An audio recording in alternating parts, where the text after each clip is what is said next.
Welcome back for another deep dive. We've been digging into how adults on the autism spectrum experience and express emotions. So today we're diving into an opinion piece. Ooh, interesting. Yeah, it's called Emotional Prosodic Change in Adult Autism, Unlocking the Power of Emotional Expression. And it's really fascinating because it blends personal experiences with broader insights. And this deep dive will be particularly insightful because we're not just looking at what emotional prosodic change is, Right. but we'll also explore why it's so important for autistic adults and look at strategies that can help them develop this skill. Okay, so I have to admit, emotional prosodic change sounds kind of technical. Yeah, it does. It's definitely got something to do with emotions, but can you break it down for us? What exactly is it? You're right. It does sound a bit jargony. Yeah.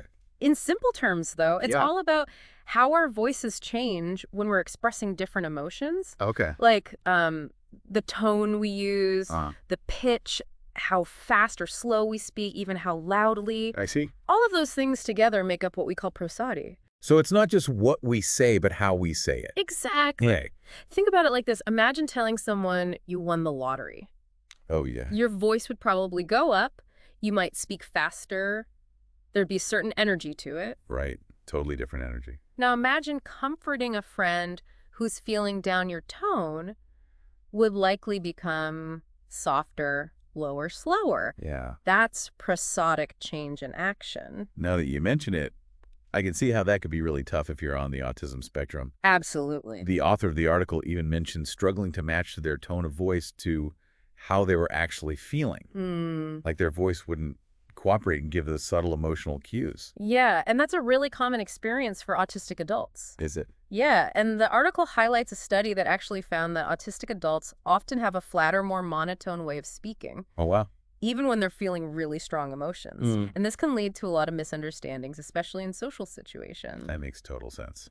I remember that example from the article where the author was in a job interview and thought it was going really well. Right. But then later found out they came across as unenthusiastic. Oh, no. Turned out their tone of voice didn't match the excitement they were feeling inside. That's a perfect example of how this can play out in real life. Yeah. And it's not limited to job interviews. Right. It affects building relationships, making friends, even just navigating everyday conversations. It makes me think about how many times I've probably misread someone's tone Oh, yeah. and totally missed what they're actually trying to say. It happens. I hadn't really thought about how much I rely on those vocal cues to understand what's going on beneath the surface. That's why the article really emphasizes how important this skill is. Yeah. It's not just about sounding emotional for the sake of it. Okay. It's about being able to truly connect with people on a deeper level. I see. Their author actually talks about how not being able to effectively use prosodic change can lead to feelings of isolation and frustration. Oh, wow. It's like speaking a different language Yeah, I can see that. than everyone else. That must be so difficult. It is. It makes me wonder what specifically makes this so important for autistic adults, like beyond the social aspect. Well, think about the importance of building trust and rapport. We're hardwired to respond to tone of voice. Right. A warm, inviting tone puts us at ease, while a flat or harsh tone can make us wary or even defensive. That's true. And this is particularly crucial for autistic adults who might already face social challenges. Yeah. If their vocal delivery doesn't match their intended emotions, it can create a barrier to forming those connections. That's a good point. I hadn't thought about it that way, but it makes total sense. Yeah. It's like an unconscious bias we all have. Right. Judging someone based on how they sound, even if we don't mean to. Exactly, and it goes beyond first impressions, too. Oh, right. Think about how this plays out in longer-term relationships. Yeah. Being able to convey empathy, for instance, is critical for building and maintaining strong connections. Like if you're comforting a friend who's going through a rough time, a gentle, understanding tone can make all the difference. Right. It helps them feel heard and supported. That makes me think about times I've struggled to really convey empathy. Yeah. Sometimes the words just don't seem to cut it, Yeah. And I've always felt like something's missing. Right. Maybe it is that prosodic element. It could be. The way I'm using my voice to express that deeper level of understanding. You've hit the nail on the head. Really? It's about more than just saying, I'm sorry you're going through this. Yeah. It's about using your voice to convey genuine care and concern. I see. And for autistic adults who might have difficulty modulating their tone of voice, it can make those moments of connection even more challenging. Oh, wow. Yeah, that makes sense. Yeah. It's amazing how even the tiniest shifts in our voice can have such a huge impact on how we interact with each other. It really is true. And, it makes me think about how important it is for us to be more mindful of how we're using our own voices. Oh, absolutely. Not just for other people's sake, but for our own as well. Like if I'm always second guessing how I sound Yeah, or worried about coming across the wrong way, right. it can really stop me from being myself and connecting authentically with people. Absolutely. That self-consciousness can be a real barrier. Yeah. And it's one of the reasons why the article emphasizes that developing emotional prosodic change isn't about putting on an act or trying to sound like someone you're not. Okay. It's about getting your voice to line up with your true feelings and intentions. That makes sense. It's not about forcing it. It's more about finding that natural flow Yeah. where your voice becomes a way to express your authentic self, Exactly. which thinking about the article brings us to those strategies for actually developing this skill. Right. I was really intrigued by the idea of using vocal exercises. Hmm. Is it really like training your voice the way an athlete would train their body? It really is. Just like an athlete needs to build up their strength and flexibility to perform at their best, we need to train our vocal cords, our breath control, and our awareness of how we're using our voice to create different sounds. So what kind of vocal exercises are we talking about here? Yeah. Are we signing up for opera lessons? Not necessarily, haha, although singing can definitely be a fantastic way to expand your vocal range and control. Okay. But there are simpler exercises you can do too. Like what? Things like humming tongue twisters, even just practicing speaking in different pitches and tones. I've heard about those tongue twister exercises for actors. Oh, yeah, They sound kind of silly, they do. but I guess they really do help with improving articulation and clarity. They absolutely do. And the best part is you can fit them into your daily routine. Oh, it's good. Practice while you're driving in the shower or even just waiting in line at the grocery store. Oh, that's a good idea. The key is consistency and making it fun. That's a good point. It has to be enjoyable or it'll just feel like another chore on the to-do list. Yeah, for sure. So vocal exercises are one strategy. What else does the article suggest? Another really powerful tool is self-recording. Huh? And I know that can be a bit daunting for some people. Oh, tell me about it. Yeah. I hate hearing my own voice on recordings. I understand it can be a bit jarring at first, but think of it like watching a game replay. Okay. You might think you played perfectly, but then you see the footage and realize, oh, there's room for improvement there. Oh, yeah. I get that. Self-recording gives you that objective feedback that you wouldn't get otherwise. So it's like holding a mirror up to your voice. Exactly. You can hear those little quirks and habits that you might not even be aware of. Yeah, you can identify areas where your tone might be flatter than you intended or where your pace is too fast or too slow. Uh-huh. It's all about becoming more aware of how your voice is actually coming across. That makes a lot of sense. It's like gaining a whole new level of self-awareness. Yeah. But just hearing it isn't enough, right? Right. You need to know what to do with that information. Absolutely, and that's where those vocal exercises we talked about come in handy. Right. Once you pinpoint the areas you want to improve, you can use practice to target those specific things. Okay. The article also really stresses the importance of getting feedback from trusted sources. Oh, that's a good point. Having someone else listen and give you some constructive criticism can be super helpful. Yeah. Especially someone who gets the challenges of emotional prosodic change.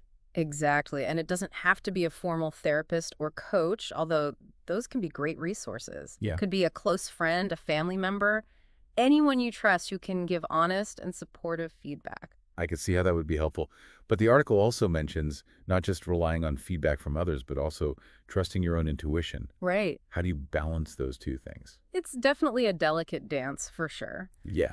You want to be open to feedback and guidance, but you also don't want to get so caught up in pleasing others that you lose your own authentic voice. Ultimately, it's about finding that sweet spot where you feel comfortable and confident expressing yourself while also being aware of how other people are receiving your communication.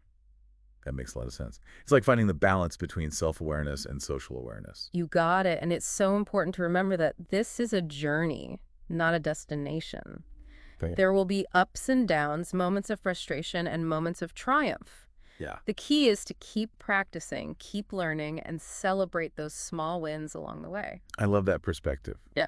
It's a reminder that progress isn't always a straight line. Right. There will be bumps in the road, Yeah. but it's about embracing the process and not giving up on yourself.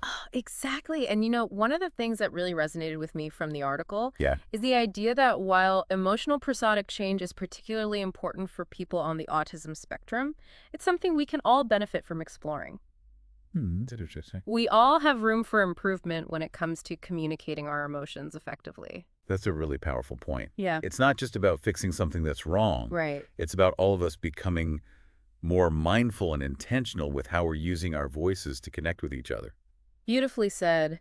And as we wrap up this part of our deep dive, I'm curious to hear your thoughts on something the article poses to the reader. Okay. What resonated most with you about this topic? Mm. And what questions does it raise for you about how we all use our voices to connect or disconnect with each other?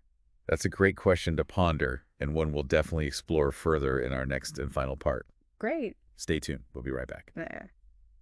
Okay, we're back for the final part of our deep dive into emotional prosodic change.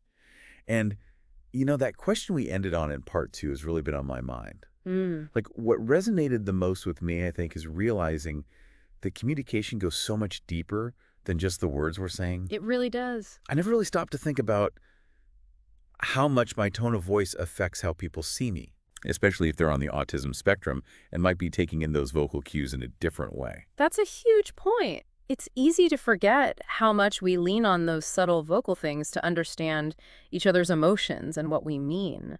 Yeah. It could just be that they're having a hard time getting those emotions across through their voice. Exactly. So maybe instead of thinking, wow, this person sounds totally bored, Right. we should try saying something like, I'm hearing some hesitation in your voice. Is there anything you want to talk more about? Yeah, I like that. It's about making room for open communication and realizing there might be more to the story than what we're hearing at first. Absolutely. And it's not just about being mindful of how we're interpreting other people's tones. Right. It's also about being more aware of how we're using our own voices. Okay. Are we really getting our message across clearly? Are we respecting the other person's communication style, even if it's different from ours? It's like that saying, be kind for everyone you meet is fighting a hard battle. That's so true. We never really know what challenges someone might be dealing with. Yeah. And just coming into every conversation with empathy and being ready to listen can make a huge difference. Couldn't agree more. And remember, developing these skills takes time and practice for everyone. Right. So let's be encouraging, let's celebrate the little wins, and make a space where everyone feels comfortable expressing themselves authentically. You know what I think is so cool about all of this is that it goes both ways. It does. By becoming more aware of how we use our voices, Right. we can also pick up on those subtle cues other people are sending, even if they're not expressing themselves the way we usually expect. Right. It kind of unlocks a whole new level of understanding and connection. Beautifully said. It's an ongoing journey of learning and growing that can ultimately lead us to stronger, more fulfilling relationships with the people around us. Well said. Sure. So to wrap up our deep dive into emotional prosodic change, Yeah. I think the big takeaway here is that whether you're on the autism spectrum or not, understanding and working on this skill can have a huge impact on your interactions and relationships. It really can. It's about realizing that communication is way more complex than we think and being mindful of how we use our voices to connect, empathize, and build those bridges of understanding. And for everyone listening out there, remember, your voice matters. It does. It's a unique tool that can express so many emotions and connect you with others in a deeper way. So embrace its power, experiment, practice, and keep those conversations going. Absolutely. Thank you for joining us for another deep dive, and we'll see you next time.